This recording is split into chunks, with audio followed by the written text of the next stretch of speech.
Bismillah ar-Rahman ar-Rahim. Thank you, Mr. President.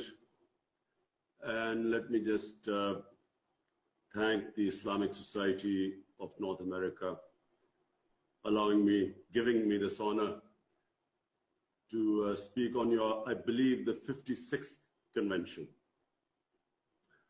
I believe that this is a great platform, a platform through which we can raise the awareness of Islam amongst the most powerful country in the world, which is United States. And I think it's very important, and ISNA can play a great role. So I will talk about three aspects today. And in all three, I would like ISNA to play its part in spreading awareness. Number one, I do not believe that the Western society understands the love, affection, reverence we have for our Holy Prophet Muhammad, peace be upon him. And because they do not understand this, we have surprise in the Western societies when any person mocks or ridicules our Holy Prophet, and they see this reaction amongst the Muslims. They don't understand it because they do not view religion like we do. I have spent a lot of my time in England because I studied there and played professional cricket there. And I know that they do not view religion like we do. The way they talk about religion, the way they talk about even Jesus Christ, peace be upon him, they don't understand how Muslims love and respect their Prophet.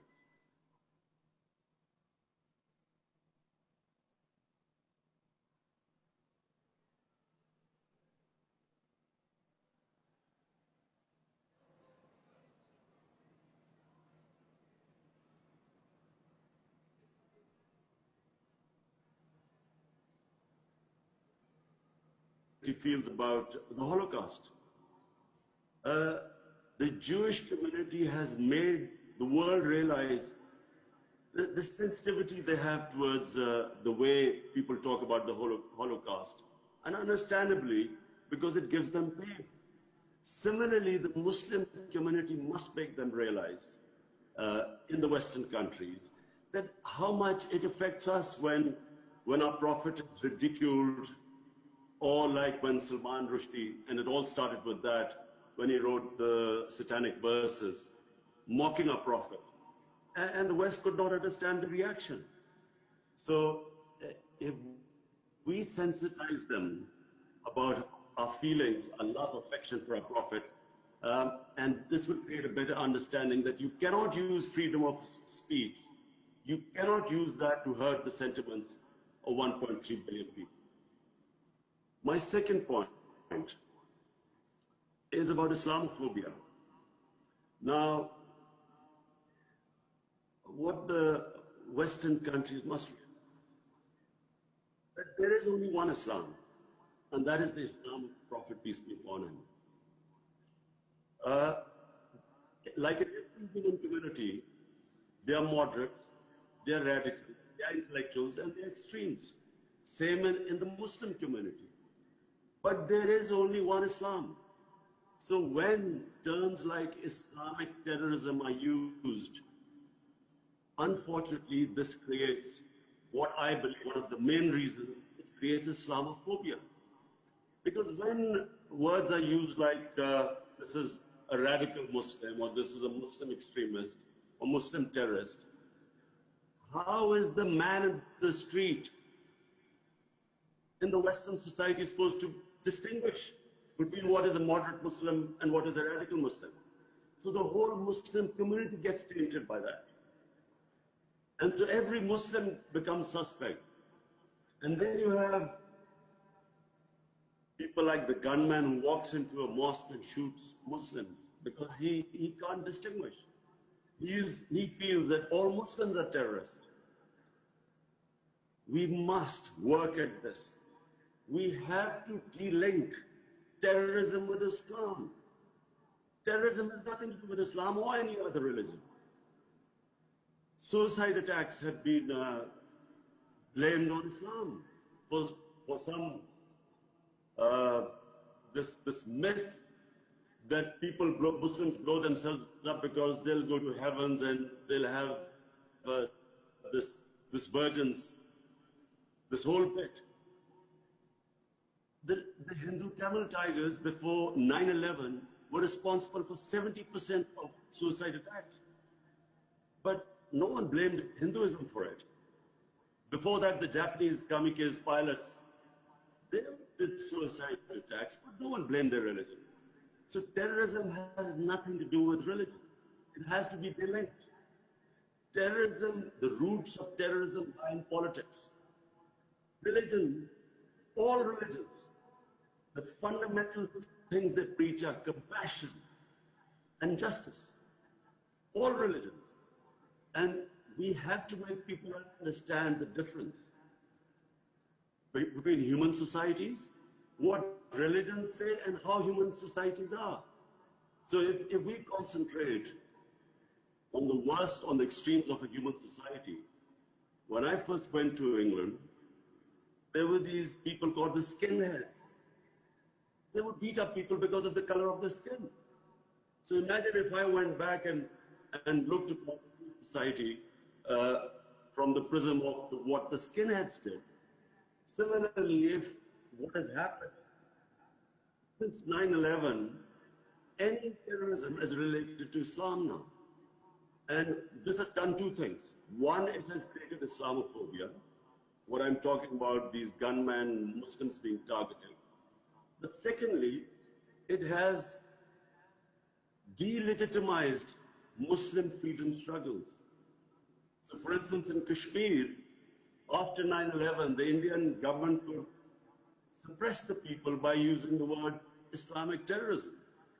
And if the word Islamic terrorism came about, all worries about human rights, about justice, disappeared.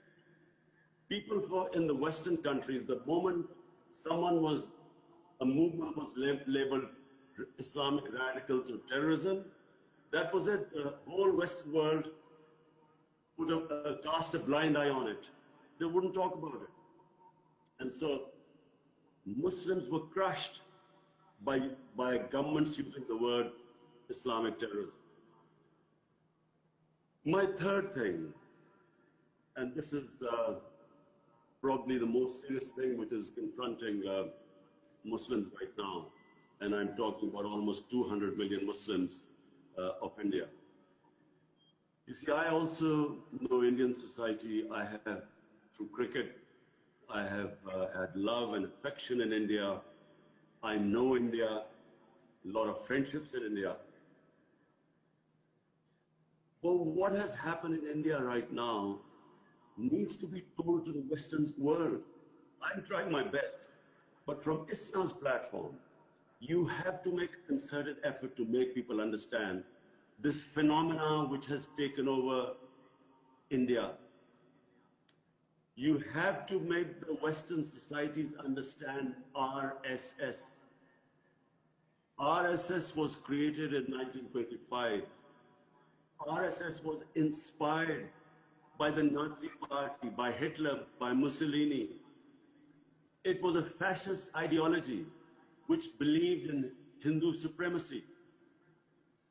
It believed in Hindu supremacy and at the same time was filled with hatred of Muslims. They blamed the centuries of Muslim rule in India for why the Hindu civilization couldn't reach its peak.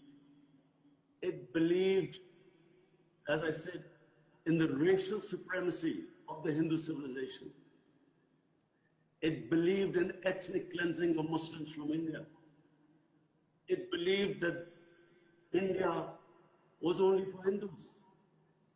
And this, if you read what the founding fathers of the RSS movement said, like in this day and age, it is extremely easy for all of you to Google it. Just Google and find out the origins of RSS. Who were their founding fathers? Who were the role models of the founding fathers? What was their philosophy? And this hateful philosophy was the reason why Gandhi was assassinated after independence. They believed he was too soft on India, on Muslims. Why Pakistan was created? The founder of Pakistan, Quaid-e-Azam Muhammad Ali Jinnah. The reason why he believed that Muslims would not get equal rights to citizenship in India was because he saw this ideology. It was Jinnah who was the first one who struck, and remember, Quaid-e-Azam Muhammad Ali Jinnah was considered an ambassador for Hindu-Muslim unity. He was above communalism. But when he saw that what this ideology was heading towards, he was the one who warned Muslims that the Hindus were wanting independence only for Hindus.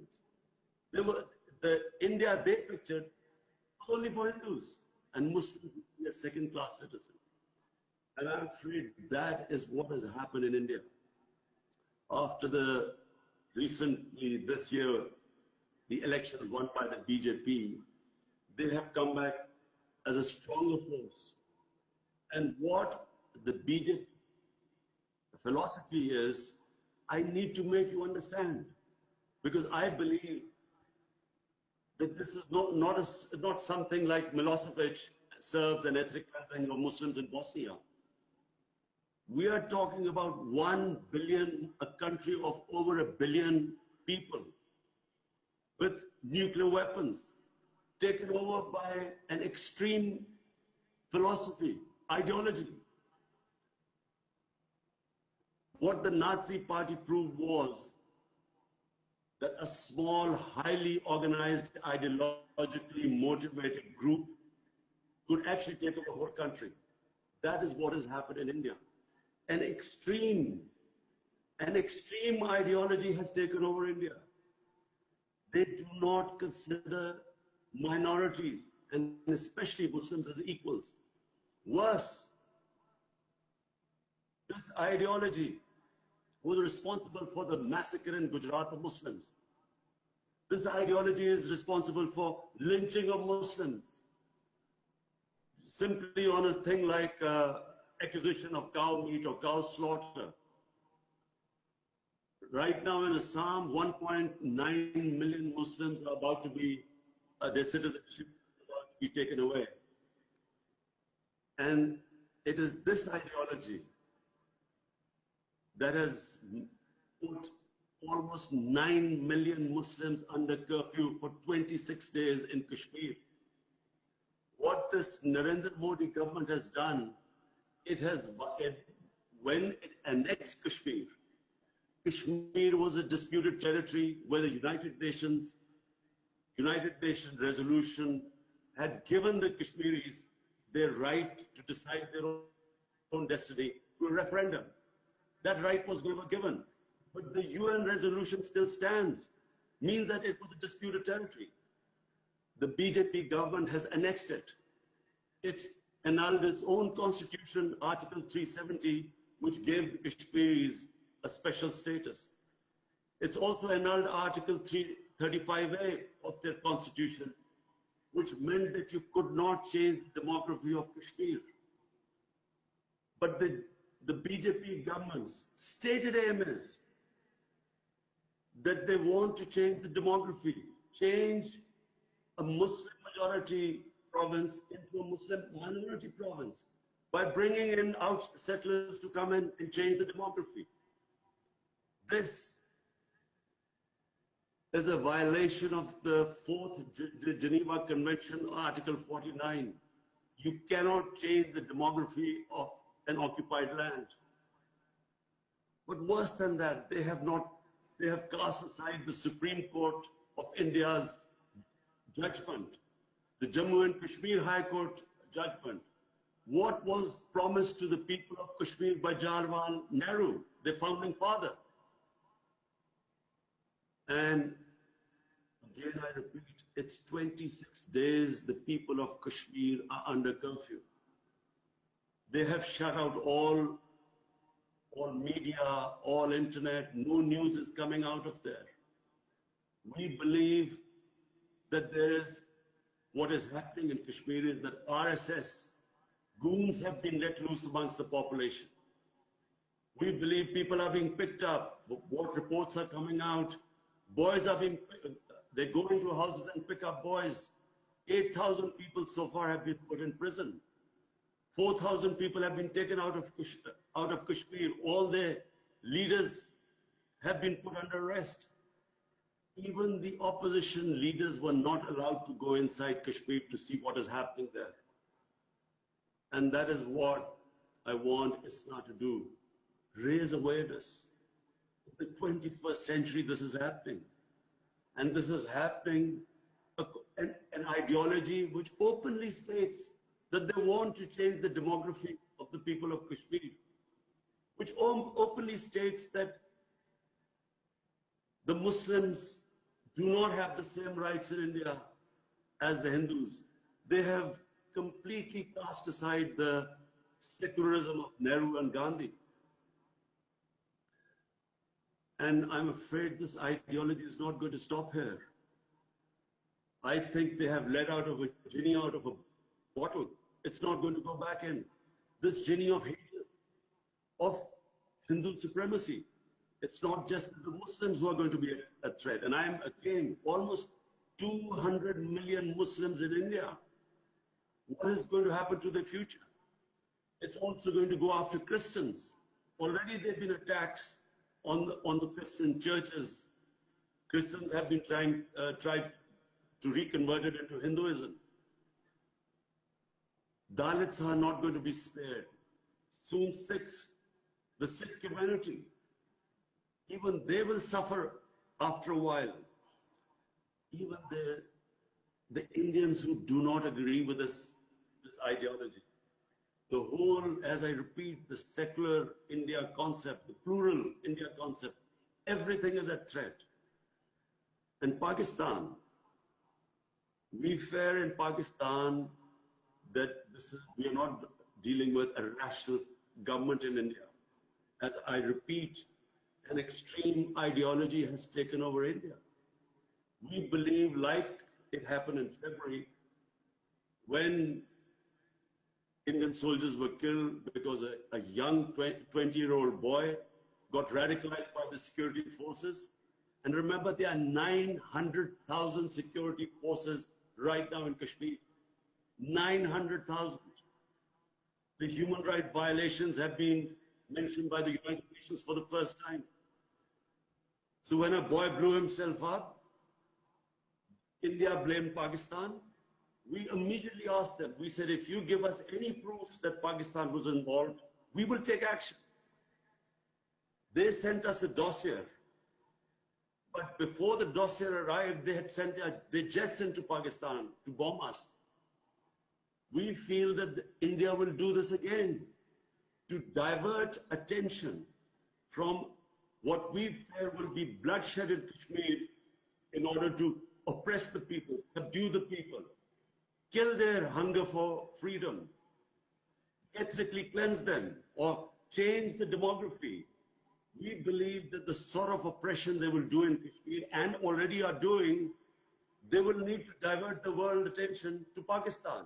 And we believe that as they did in February, they will do some sort of an action, an attack in Pakistan.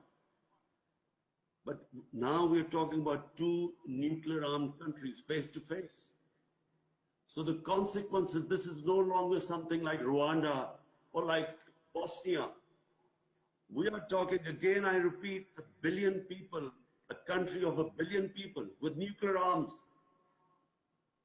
with a mad ideology facing Pakistan.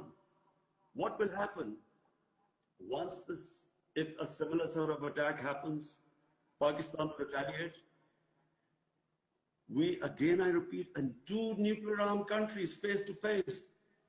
That is why it is important for ISNA to play its role. I have asked the OICU to play its role. I'm going to raise this in the United Nations General Assembly. But you, as the largest Muslim body in North America, has a very important responsibility. You must make people aware of what is going on in India. This image of India so far of a land of peace, a land of gurus, of karma, a land where, of plural secular values, it is no longer that India anymore. The previous Home Minister of India, which was the Congress Home Minister, his public statement that in the RSS camps, terrorists are being trained.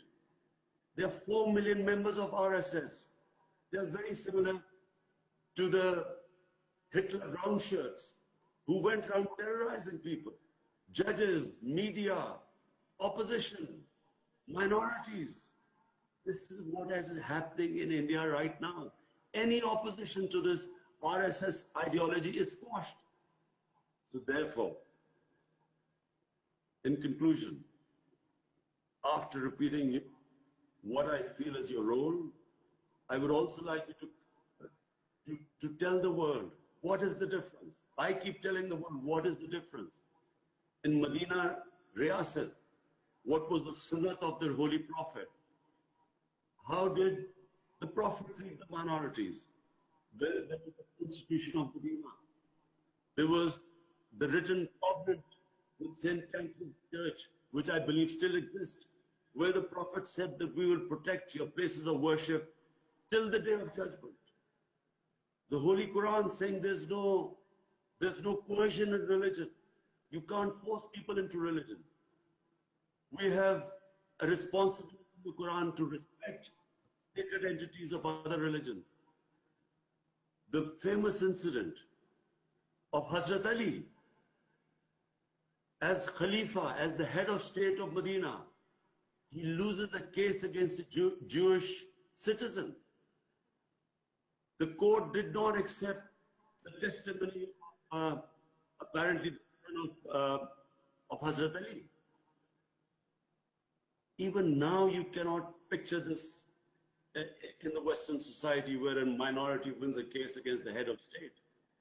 But that shows that the status of minorities was equal. They were equal citizens, equal rights. And what is happening in India is the opposite. There was a case of Pelwan Khan, this Muslim, apparently they accused him that he was transporting cattle. He was murdered, lynched in the middle of the city, in front of everyone. The court just let off all the 6 people who were responsible, who everyone saw killing this man. This is what is happening in India right now. Even the courts are scared to give judgment against this RSS ideology. Hence, I conclude, the responsibility of ISNA is great. You should raise this awareness. You should raise your voices. You should approach your members of Congress, senators, make them understand what's happening. Meanwhile, I'm trying my best, as I've spoken to the head of states of Muslim countries. I made them understand that what we are dealing, I repeat, is an ideology. You can't reason with this. In India, and I repeat, India is at threat. All the people, intellectuals who oppose this, and I know India. People in India who are intelligent, educated, who believed in the Gandhi and Nehru secular values, do not agree with it. But there's an atmosphere of fear in India, especially after BJP won its second election. I again thank you very much for giving me this platform. I feel it's a great honor, and I wish that ISNA goes and plays its role of spreading awareness, making people understand Islam, and then try to de-link all this. I'm sad to say that Majority of the people do not understand Islam in the West, but there's a tiny minority which deliberately tries to portray Islam in this light, linking it with terrorism. And I do hope that you will, and I believe you will be able to eventually make people understand what is Islam and all the propaganda against it. Thank you very much.